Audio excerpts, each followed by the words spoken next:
Hi everyone. अब हम NTS का topic ratio and proportion start करने से पहले इसकी डेफिनेशन देखते हैं। The ratio 3:5 is written as 3/5। 3 and 5 are called the terms of the ratio.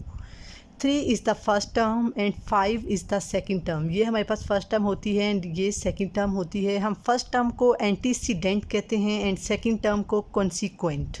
सो हमारे पास ये क्वेश्चन है, if a bag containing 12 mirrors and is dropped find the ratio of the broken to unbroken mirror. हमारे पास एक bag है, उसमें 12 हमारे पास मिरर्स थे, सो वो टूट गए हैं। अब हमने रेशियो फाइंड करनी है ब्रोकन टू अनब्रोकन मिरर की। सो हमें क्वेश्चन स्टार्ट करने से पहले ये पता होना चाहिए कि हमारे पास जो रेशियोज़ हैं वो सेम होंगी जो कि उसको डिवाइड कर सकें।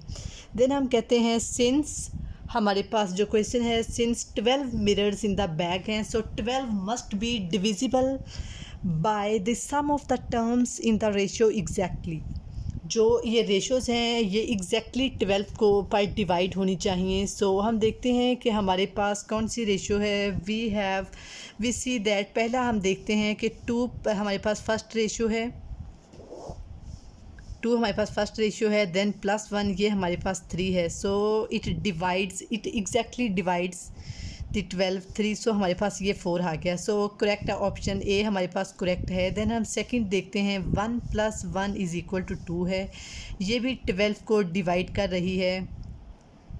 देन हम थर्ड देखते हैं। थर्ड देख रहे हैं। थर्ड हमारे पास है 3 + 2 हमारे पास 5 बनता है एंड 12 पर 5 डिवाइड नहीं होता। सो ये हमारे पास ऑप्शन नहीं है। देन हमारे पास है फिफ्थ है, फोर्थ थी हमारे पास, फोर्थ है हमारे पास 3 + 1 = हमारे पास ये हो जाएगी 4 and it also exactly divides the 12। ये हमारे पास 3 आ जाएगा। ये भी डिवाइड कर रही है, ये डिवाइड नहीं कर रही। देन हमारे पास फिफ्थ है, हमारे पास फिफ्थ आ जाएगी 7 + 12। इन रेशियोज़ को प्लस करते हैं एंड देन जो क्वेश्चन होता है उस पर अगर एग्जैक्टली डिवाइड हो जाए तो हमारे पास वो रेशो उसका वही आंसर होता है 12। सो 12/12 इज़ 1। सो हमारे पास सारी रेशियोज़ जो हैं जो इसको सेटिस्फाई कर रही हैं क्वेश्चन को। सो हमारे पास 3 + 2 ये जो था क्वेश्चन नंबर 3, ये इसको सेटिस्फाई नहीं कर रहा। सो हमारे पास जो करेक्ट ऑप्शन है वो 1 2 4 एंड 5 हैं जो कि इसको एग्जैक्टली डिवाइड कर रही थी। सो ये था रेशियो एंड प्रपोर्शन। अब हम रेशियो एंड प्रपोर्शन से रिलेटेड पास्ट पेपर करने लगे हैं। सो ये क्वेश्चन नंबर 3 से स्टार्ट करते हैं। फर्स्ट 2 क्वेश्चंस बहुत सिंपल थे, इनको देखते हैं। The 3 business partners shares have profit of ₹24,000 in the ratio 5:4:3 what is the amount of the least share. हमें पता है कि 3 बिजनेस पार्टनर्स हैं। जो फर्स्ट वाले की रेशियो है 5, सेकंड वाले की 4 एंड थर्ड वाले की 3। सो हमारे पास जो उनका प्रॉफिट है वो 24,000 है। What is the amount of the least share. हमें पता चल रहा है कि लीस्ट शेयर इनमें से जो सबसे कम शेयर किसका है, थर्ड वाले का 3। सो 5 ज़्यादा है, 5 की रेशियो, देन थर्ड वाला लीस्ट है। सो हम इसको देखते हैं। सबसे पहले हम इनकी रेशियो लिखते हैं कि हमारे पास इनकी रेशियो क्या है। क्वेश्चन नंबर हमारे पास 3 है, इनकी रेशियो है हमारे पास रेशियो है 5:4:3 ये शेयर्स की रेशियो है। देन ये हमारे पास जो इनका रेशियोज़ का सम बनता है वो हमारे पास है 12। सो लीस्ट शेयर हमारे पास क्या है 3।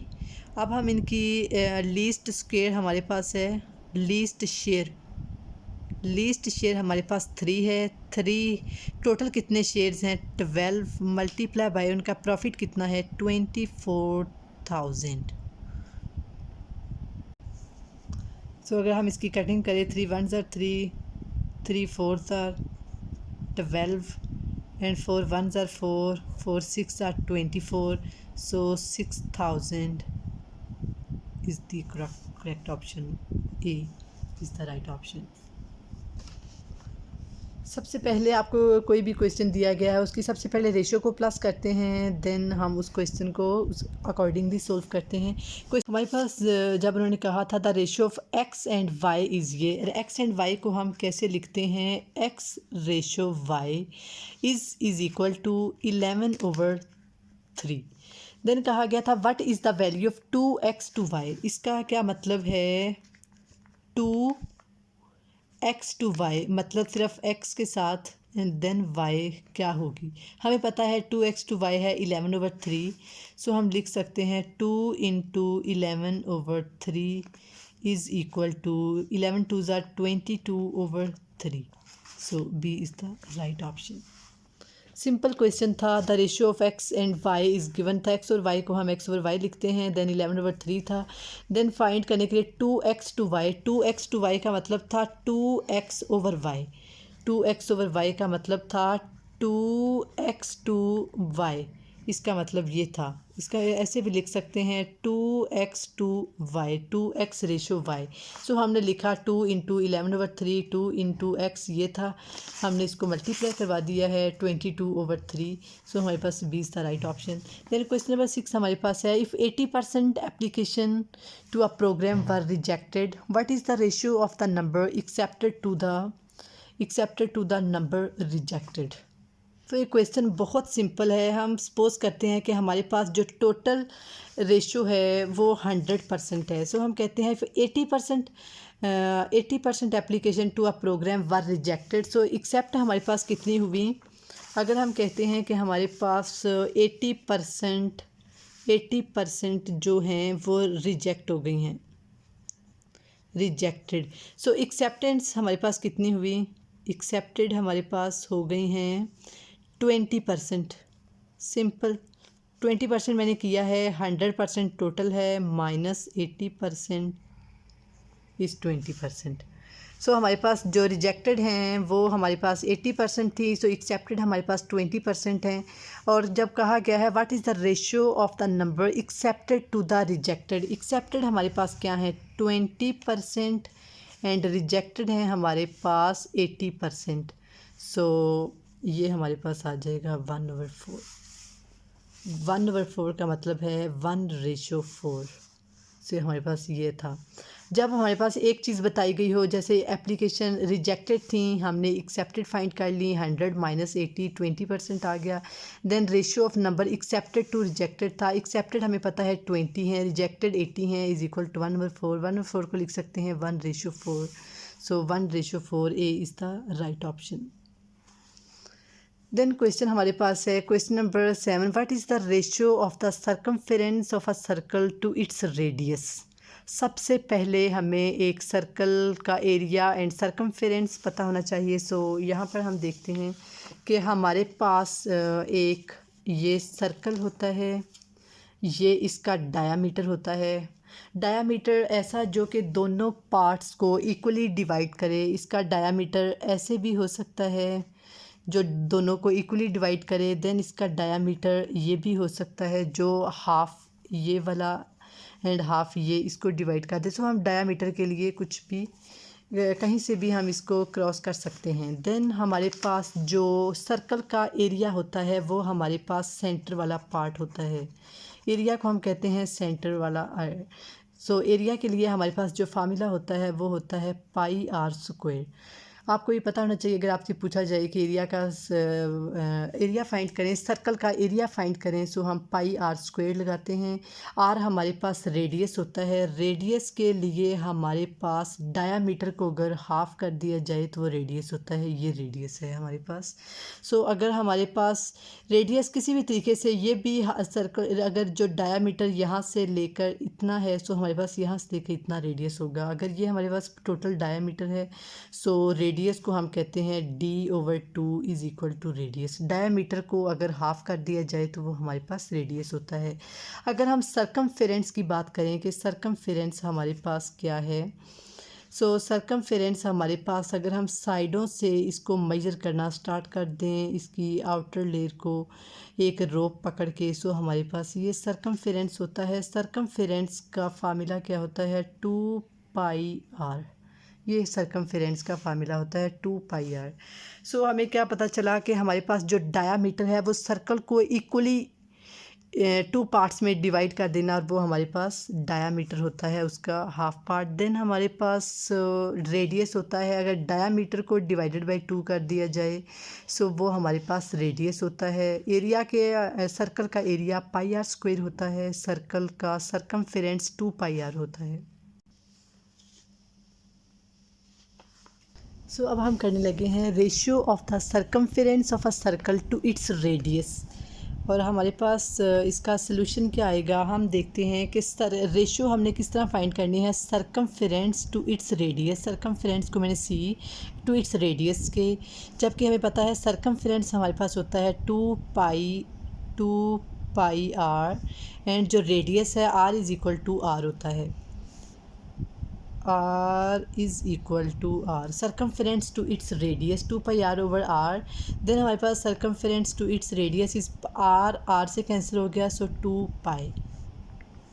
सो circumference to its radius is 2π। हमारे पास D option is the correct. Then हमारे पास है win lose team ratio for 2 teams are A. Team A है हमारे पास 5:2 एंड बी है 7:3। Which team has the better record. हमारे पास जो टीम ए ने विन किया है वो 5 है, जो इसने लूज़ किया है वो 2 है, और जो रेशियो बी जो टीम बी ने विन किया है वो 7 है, और जो इसने लूज़ किया है ये 3 है। सो हम देखते हैं कि हम इसको किस तरह से टैकल करते हैं। हम कहते हैं कि हमारे पास 2 टीम्स हैं ए एंड देन बी, और यहाँ पर है हमारे पास 5:2, यहाँ पर है 7:3। हम इसको कहते हैं 5:2, और जो विन एंड डूज हम कहते हैं रेशियो 1 है। यहाँ पे हम कहते हैं 7:3 को 5 और 3 एंड देन यहाँ पर ये win loss plus 1, so it is 1। सो अब यहाँ कहते हैं 5/2 का मतलब है 2.5:1, एंड अगर इसको डिवाइड करें तो ये है 2.3:1। So team A has better record. So हम कहेंगे team A has better record.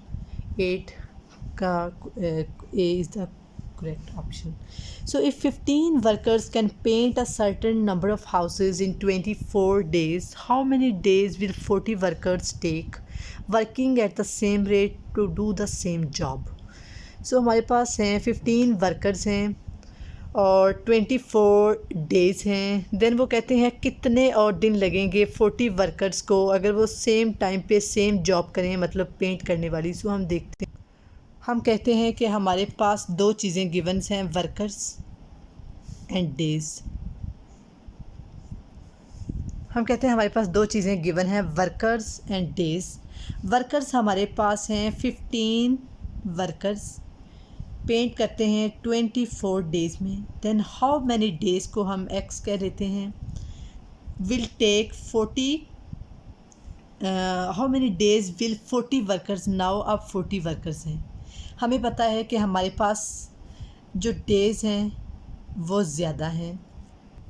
So हम देखते हैं कि हमारे पास वर्कर्स इंक्रीज़ हुए हैं। So more workers are there, less time will be required. So एक को हम अगर एक्स है तो उसको ऊपर वाला इस तरह एरो लगा देते हैं और इसका नीचे वाला। हमारे पास हमें अगर क्वेश्चन से देखें तो हमें पता चल रहा है कि workers has increased, so less time will be required. यहाँ पे जो यहाँ पे आ रहा है इसके साथ वाला उसको ऊपर लिखते हैं, x divided by 24 is equal to जो ये है 15 डिवाइडेड बाई 40।